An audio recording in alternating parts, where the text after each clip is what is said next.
All right, first rule of the channel, we not talk about the channel. Second rule of the channel, this is not legal advice.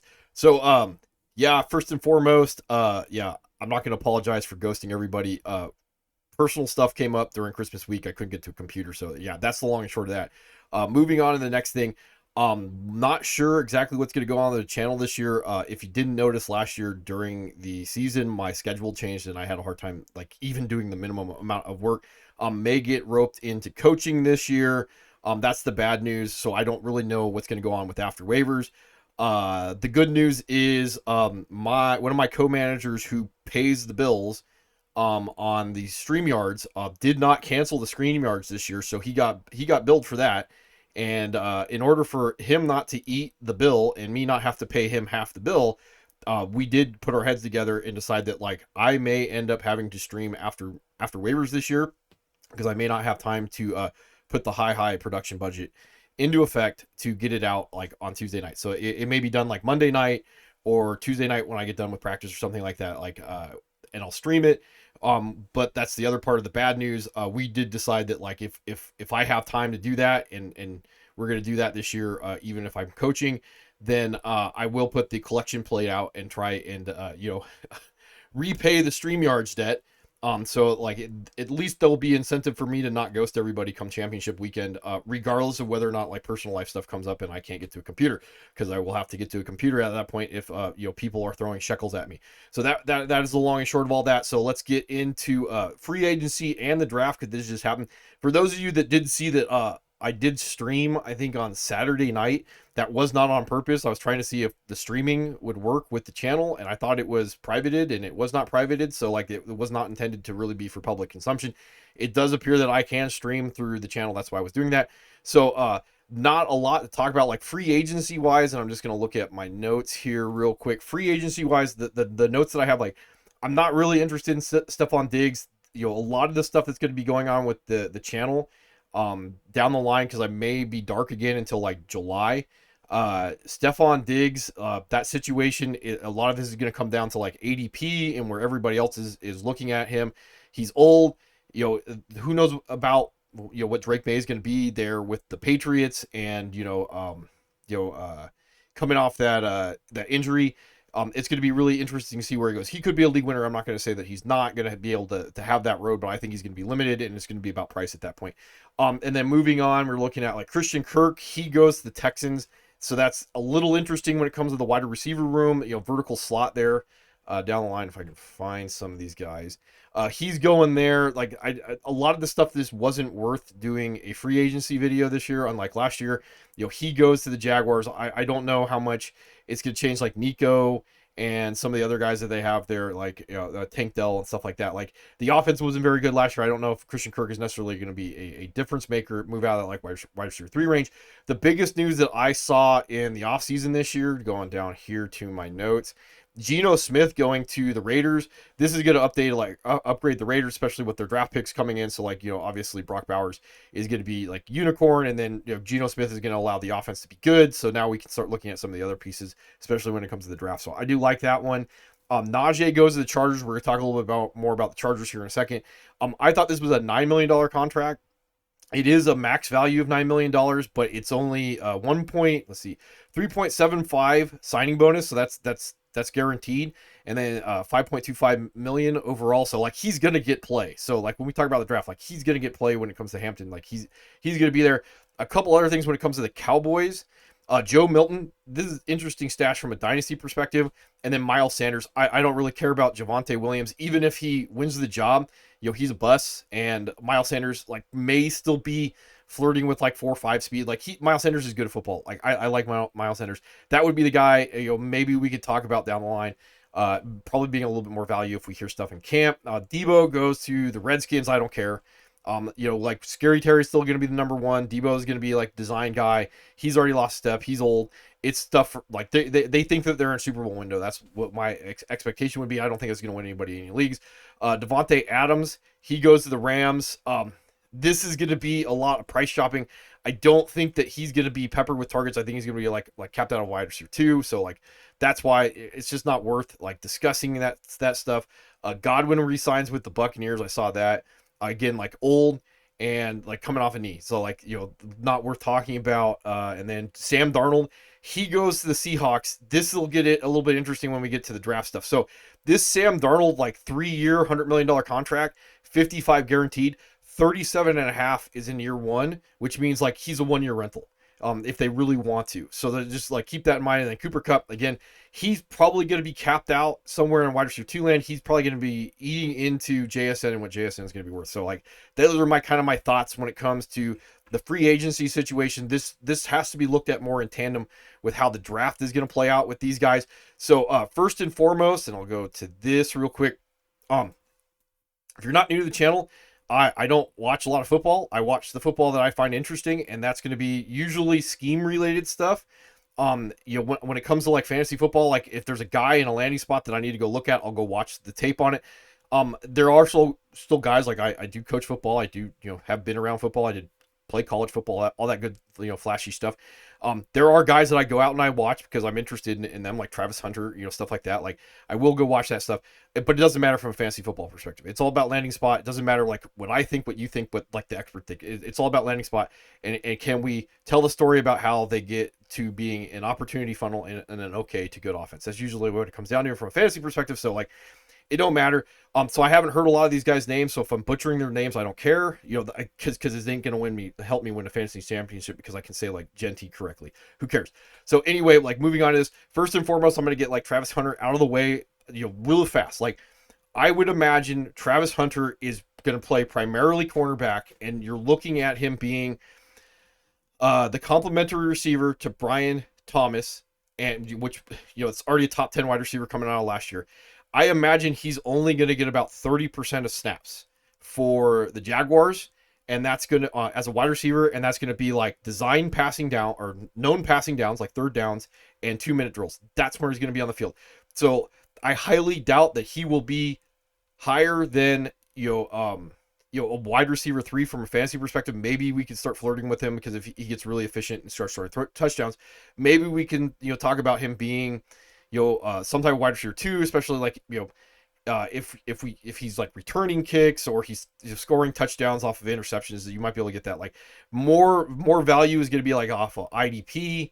And if you're in those type of leagues, and then you get the offensive gravy on top of that would be my thought on that. So unless we hear like he's a full-time wide receiver, and even then the conversation is going to be like how much Brian Thomas is going to eat into him and how much he's going to eat into Brian Thomas. Like, so I don't know how well he's going to translate into fantasy football. The stuff that I've listened to about him, and the tape that I've watched on him, like you have definite fatigue issues that I think were hidden at a college level because like he's the best on the field.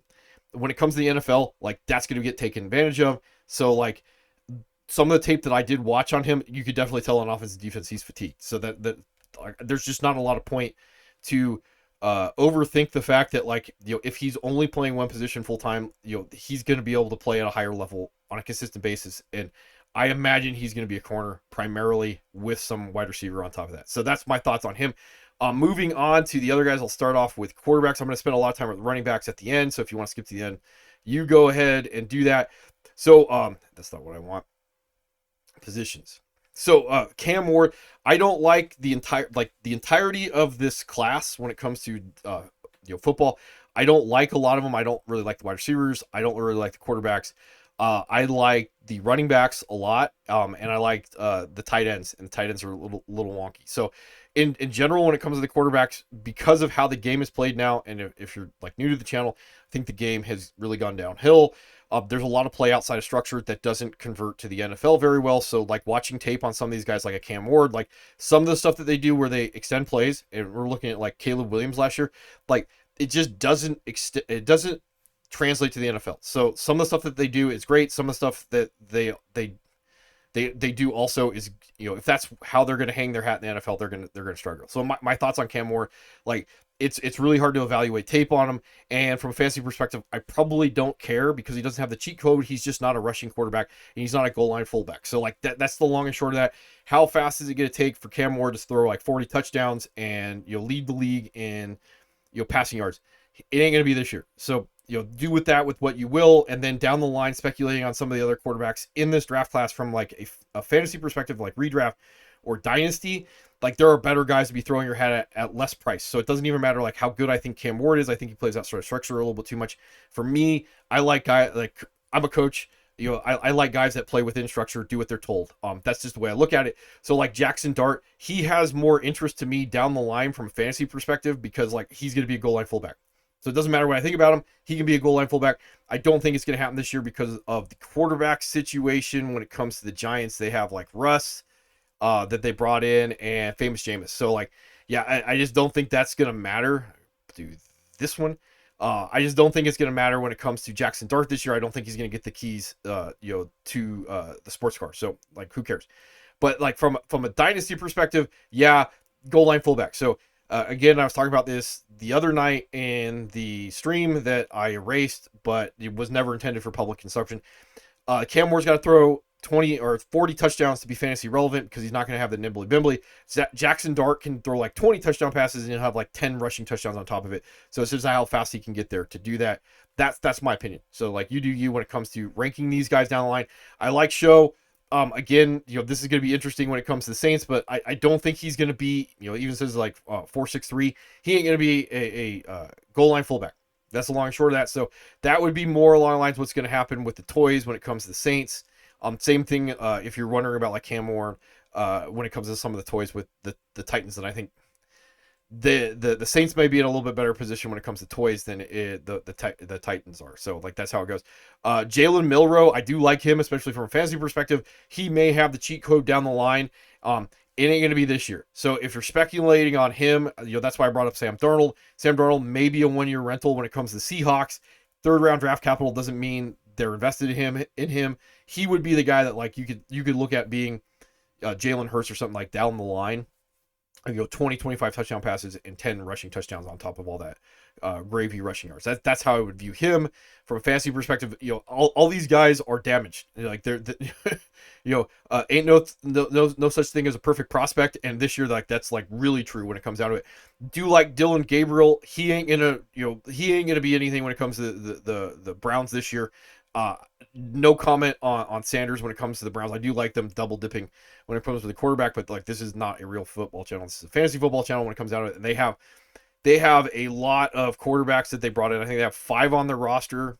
If I can find AFC North, we go to the Browns. So like Joe Flacco, Kenny Pickett, and then those are the only 2 that I think really matter. Deshaun Watson's there.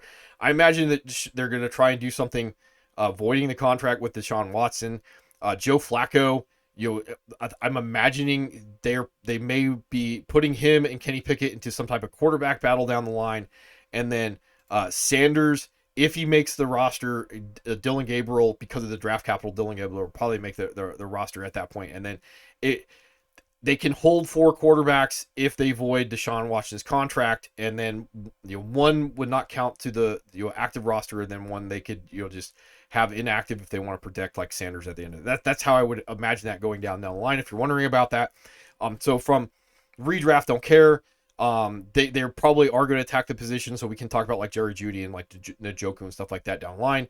But like fantasy perspective, like none of these guys are going to like win you any leagues. More than likely, I do really like Kyle McCord as a prospect, and I do like the fact that he's going to probably end up being Jalen Hurts' backup. But from fantasy perspective, it doesn't matter. One of the big ones, and I'll get to this real quick. I do like Riley Leonard going to the Colts, like from a real football perspective, and was a little, interested in Quinn Ewers like not going as high as he did, but like whatever. The main one, if you're looking at this from either a fantasy perspective, redraft, or dynasty perspective, is Will Howard. Again, he has the nimbly bimbly, the goal line fullback that you would be looking at with this one. He is only a 6th round draft pick. Very inconsistent. The thing to look at with the Steelers right now, like it's only Mason Rudolph on the roster. We're expecting A-Rod to get drafted or to sign with the Steelers, Aaron Rodgers, to potentially put them in that Super Bowl window for the time being. So if certain things work out down the line because of the goal line fullback when it comes to like Will Howard, like there's a possibility when it comes to like in redraft, dynasty down the line. Again, over some of the other guys, the potential for goal line fullback would be like Will Howard. So like you could look at this if you're waiting till the last minute to do like your dynasty redrafts, like he would be higher than some of the other guys because of the possibility that he's going to be able to fall in the end zone like 10 times a year, if he can have some type of consistency when it comes to the passing game. All right. So I'm going to do running backs last. I'll do tight ends next because like I don't have a lot to say about this. So Loveland, I do really like Loveland, and I really do like Warren. I like Warren a little bit better than Loveland. I think they're both like really good, so it doesn't really matter at this point. Like the bottom line is Bears and Colts, like we both know what the quarterback situations are in their offenses, so I'm not going to rehash that. That makes them very difficult to project. Tight ends generally don't tend to produce early in their career. And neither of these guys necessarily have a road to be like, unicorns, like number ones and number twos in their offense. They both would project down the line to be like number threes. I would say that like Warren has a better chance to be a number one or a number two faster, but we know what the quarterback situation is with the Colts right now. Like Loveland, you got Kmet. So at what point in the season are we expecting Loveland to actually, get to the point where he's like 70 to 90% snaps for the Bears? And then you have like DJ Moore, you have Rome also there. And then like, Caleb Williams has to actually be like a functioning NFL quarterback with a functioning NFL offense at that point. So that's a hard road when it comes down to that. And that's why I have like contracts when it comes to this. We go to the Bears if I can find them and if it'll work. Because the main thing is like you're looking at when is DJ Moore's contract going to be up, and it says start 2024, 3-year contract. That would be the main thing is like maybe they get out from underneath that after 2026 season. So then you can start speculating on like Loveland. Dynasty perspective when it comes to Warren, maybe you could say Michael Pittman isn't a 1. Adonai Mitchell may end up being a 1 down the line. Obviously, they still have to figure out like Alec Pierce, Adonai Mitchell, like Josh Downs isn't going to be a 1, but he's not going away. Maybe you could get to the point where like in the next couple of years, if they can figure out the quarterback situation, you can start talking about like Tyler Warren. From a redraft perspective, I don't think either of them are really going to be on the radar of this year's Brock Bowers, if that makes any sense. And then like Mason Taylor, I do like Justin Fields. That's the guy I forgot to talk about when it comes to the Jets, because that's going to be a really interesting one. AFC East. When it comes to redraft or dynasty, is this Justin Fields, because he's got the nimbly bimbly. He may never be a good real life quarterback, but we don't care from fantasy perspective as long as he can get the rushing yards and the rushing touchdowns done. And he's going to a really good situation when it comes to the Jets to be that guy from a fantasy perspective. So when it comes to Mason Taylor, and I was looking this up, I'm going to bring this up. When it comes to how fast he's going to translate to be that guy, like we know who the number one's going to be there as long as Garrett Wilson's there. Like Garrett Wilson's going to be the number one more than likely, and then so how fast is it going to take him to be the number 2? I don't even know if he's got like NFL number 2 in his range of outcomes. Even though I do like him, I think he's just a solid like YF position tight end down the line. And what was I going to look at? Garrett Wilson. Jeremy Ruckert, that's the tight end I was thinking of. They have Jeremy Ruckert. Jeremy Ruckert was eating into the shares last year, so I would not be surprised that like Jeremy Ruckert ends up being the starting tight end for the Jets this year to begin with. So like think about all that when you're trying to rank these guys if you care about it, like all those things down the line. And then Terrence Ferguson, like they brought in what's his face, the tight end for the Rams. They brought in a tight end last year, and he didn't work out. Right here, I can do this, showing again my level of preparation and paying attention to the offseason in my personal life. They brought in Colby Parkinson. Is that what his name was? Yeah, Colby Parkinson last year. He didn't work out. And then Tyler Higbee's like 32 coming off a knee that he hardly played last year. There is a road from a redraft perspective for Terrence Ferguson to end up as like the tight end 1 there, which means from a fantasy perspective, if he's like the number 3, we can maybe start talking about him being in that road. But a lot of years with Tyler Higbee when Tyler Higbee's there, and I do think he's better than Tyler Higbee.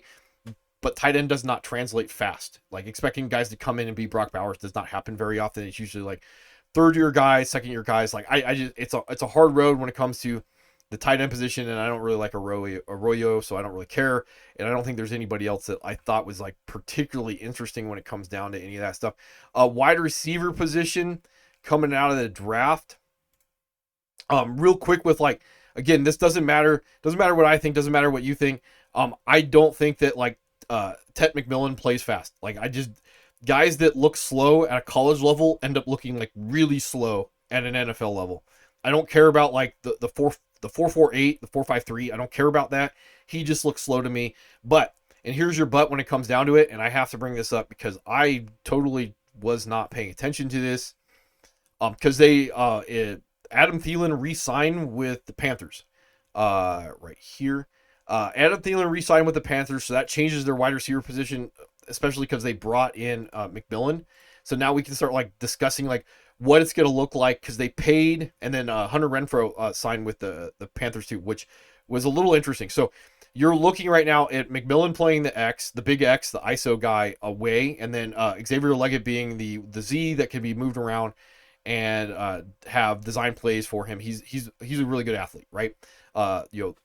The obviously the comp is the Debo. Those are the two guys, and then with Thielen re-signing, that's your safety blanket right there. And then the two guys, where's he at? So looking at Jalen Coker, who I was expecting to be the safety blanket, he doesn't look like he's going to be the guy. That would have been the guy that I would have been spending on, but because they re-signed Adam Thielen and he's going to come back, Jalen Coker is probably going to be some type of role player at best. And then the other one is like Hunter Renfrow, and so you got this redundancy between like Thielen, Renfrow, and Coker when it comes to that like that safety blanket, because we definitely know like McMillan's going to be the big X and Leggett's going to be the Z. So the thing that we can talk about when it comes to McMillan, because it doesn't matter what I think about him, doesn't matter what anybody thinks about him, he's got the road to be the number one, even though this is Bryce Young, and Bryce Young hasn't looked very good yet. So like that would be like where he should go. Like I could definitely see him being steamed up to like second or third round draft pick.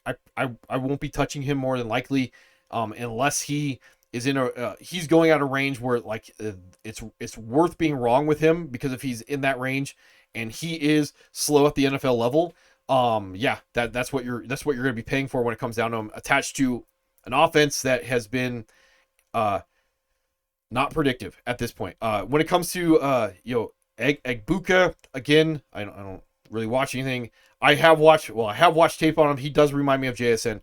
Again, Ohio State.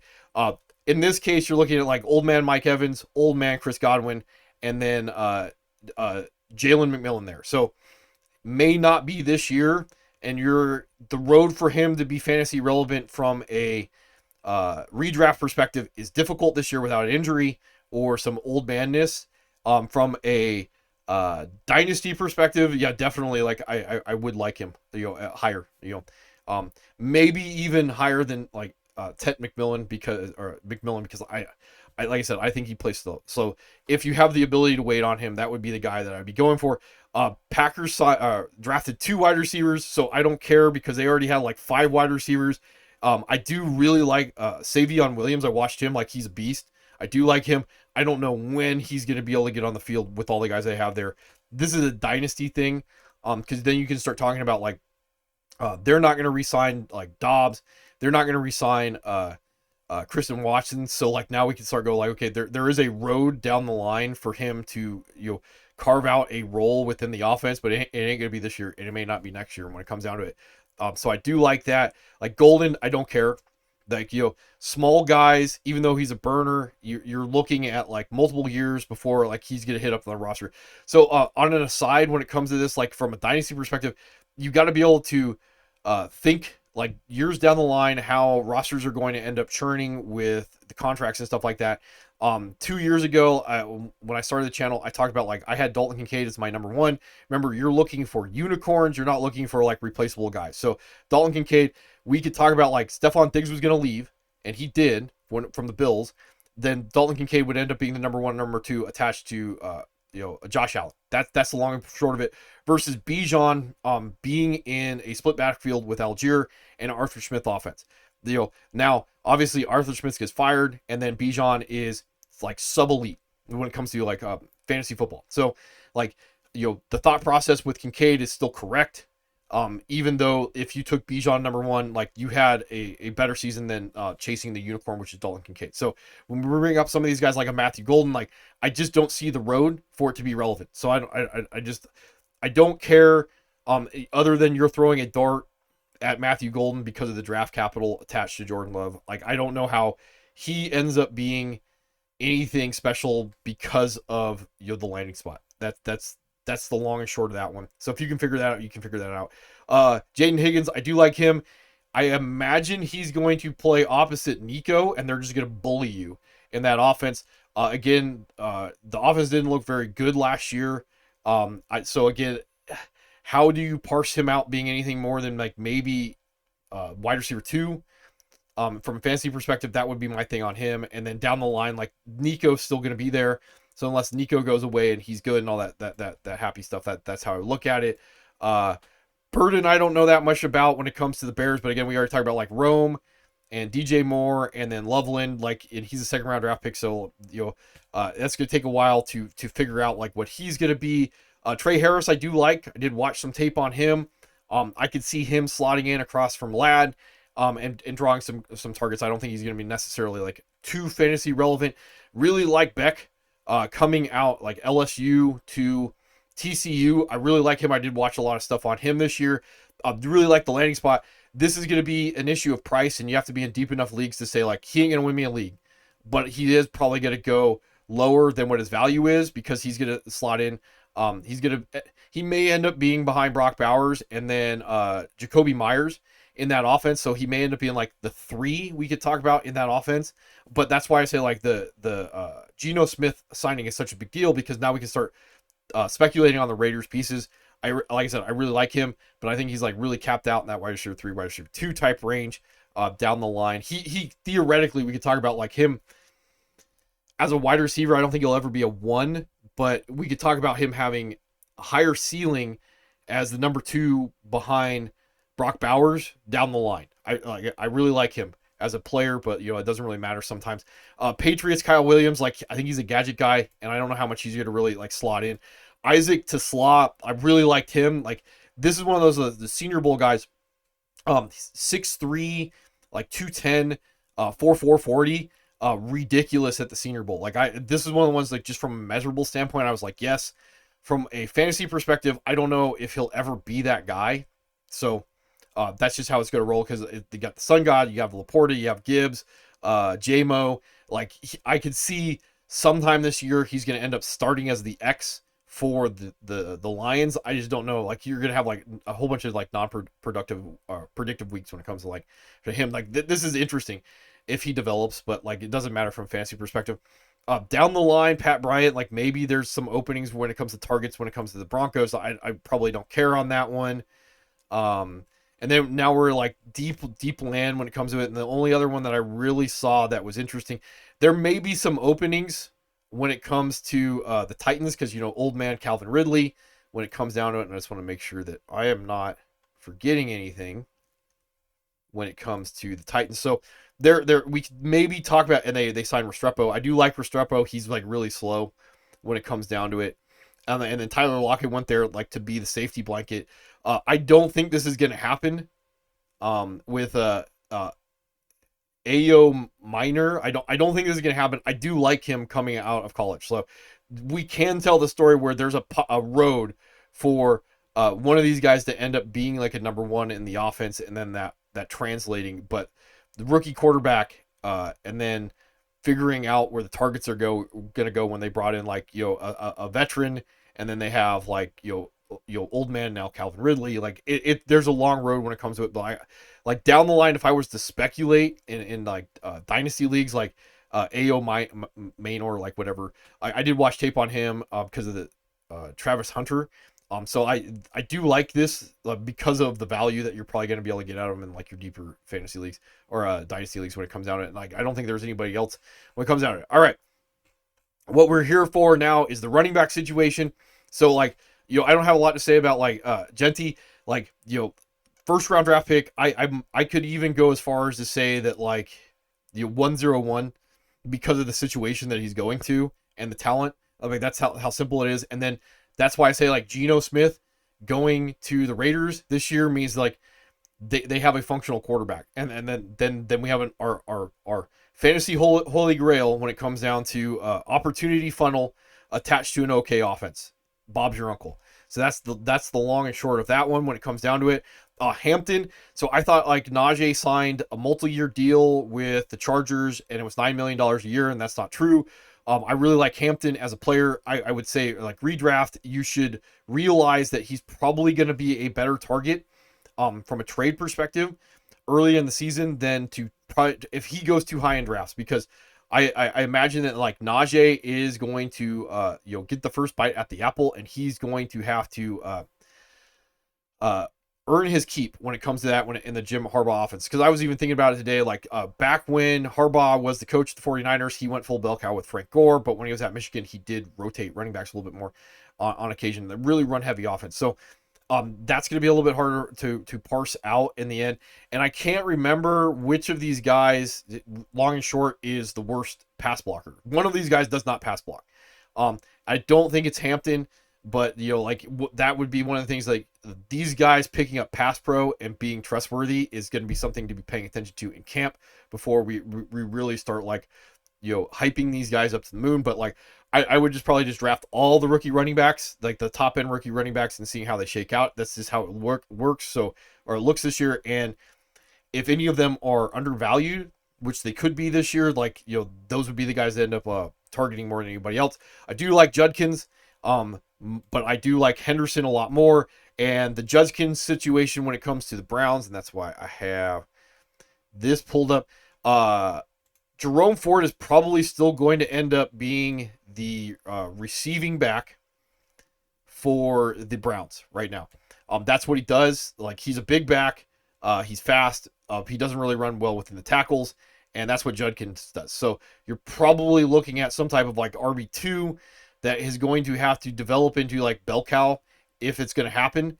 And we can start looking at like, I don't know if Pierre Strong's ever going to be that type of guy within the offense. It would probably be Jerome Ford this year. So like maybe you could speculate into next year in your dynasty leagues that like Judkins is going to have like bell cow status when it comes down to it. So like maybe we could talk about that down the line. And then with all the dirt that they threw at the wall this year to see if any of it sticks, hopefully the quarterback situation is fixed. So the most tape I watched on any running back this year was Henderson for Ohio State, and the old football coach in me, he really blocks. And there's a really good chance that I could see that he, like fat, slow Ramondre Stevenson, even though they paid him, Henderson runs like a 4.4. I could see that Henderson never comes off field. So of all these guys like Price, versus like what they could turn into as like a 90% snap guy that could like take everything to the house, like, yeah, that would be Henderson. If we can speculate on offense being, taking that theoretical step forward. What comes down to that, Harvey going to the Broncos. I didn't watch a lot of tape on him before the draft, but second round draft capital going to the Broncos. You're looking at like probably like Estime being the main guy that would end up taking snaps away from him at this point, because like Javonte left, and Javonte or Estime is a 4.6 guy. So like that's the long and short of that. So like if you're going to be speculating on a guy, theoretically getting the right touches, because we did see Alvin Kamara years back when he was with the Saints getting the just like targets and goal line work. And if you get that out of Harvey attached to this offense with the theoretically the possibility that you could get opportunities in the offense. So you're looking at like Jaleel McLaughlin, very similar type of guy in some regards when you look at like RJ Harvey. But again, they put a second round draft capital into RJ Harvey. Audric Estime, he's like a 6th round draft pick, but he's a 4.6 40 guy. So like you can definitely tell the story where like RJ Harvey has low end RB1 range of outcomes this year in the draft. So it's going to come down to price, and because he's a second round draft pick, he might end up being a little bit too rich. Caleb Johnson, his is another one like going to a really good situation. I do like him as a prospect. But you are looking at like Jaylen Warren signed his restricted free agent contract with them. So again, like keep your expectations down. And then if Aaron Rodgers comes in, like, we said this last year, but hopefully we can say it again. Like the offense at least will be functional, and then we can just value shop when it comes down. So I do like this. And then Skattebo, I really like him as a player. I do realize that like athletically he may be limited. It's gonna come down to Tyrone Tracy and him, and who ends up having the trust to stay on the field. Because remember, like that was the big thing with like Tracy as a converted wide receiver. Like, is Tracy going to be the trustworthy guy? He fumbled last year, and I don't know if he's going to be like the pass blocker. Skattebo may be the type of the player that like is going to do the dirty work. Then it just becomes an issue of like how much they really love Tracy. Fourth round draft capital does not tell me that they hate Tracy. It also doesn't tell me that they like love him. When they bring in a guy, like you're looking at a 50-50 backfield split, like when it comes down to it, it's like RB2, something like that. And remember, we chased Blake Corum last year and it didn't work out. So like I can see also that happening. But they put more into Skattebo than they did Tracy last year when it comes down to it. So like, and that offense, they brought in a lot of quarterbacks. So I could see that. And then it just becomes an issue of like chasing price. I don't think there's anybody else. I kind of like Woody Marks. But you're looking at like old man Joe Mixon to try and get that one. And then way down here, I have to watch tape on Phil Maffa. And the reason why I bring this up is like you're looking at old man or Javonte Williams, the bus, Miles Sanders right now for the Cowboys. There is a theoretical road that we can start talking about a dark horse like winning the job. 6'1", 234, maybe, that we can start looking at some of that stuff down the line with these guys. So that's about what I got for free agency and channel update and draft, and I think that's about it. And like I said, if I come up with stuff, I will do stuff between now, like end of April, and July. But like I probably, because of my schedule, may not be pumping out stuff again until we start getting some look at some ADP and who to be looking at without some news out there, like camp opening up, that type of stuff. If there's those type of things down the line. And then again, I will keep you guys informed. I'm not expecting anybody to be handing out money to me, but I will keep you guys informed about what is going to go on with the channel this season. And hopefully I will put stuff out. I'll give incentives to pay my friend back for not canceling the StreamYards. So anyway, that's what I got, and see you when I see you.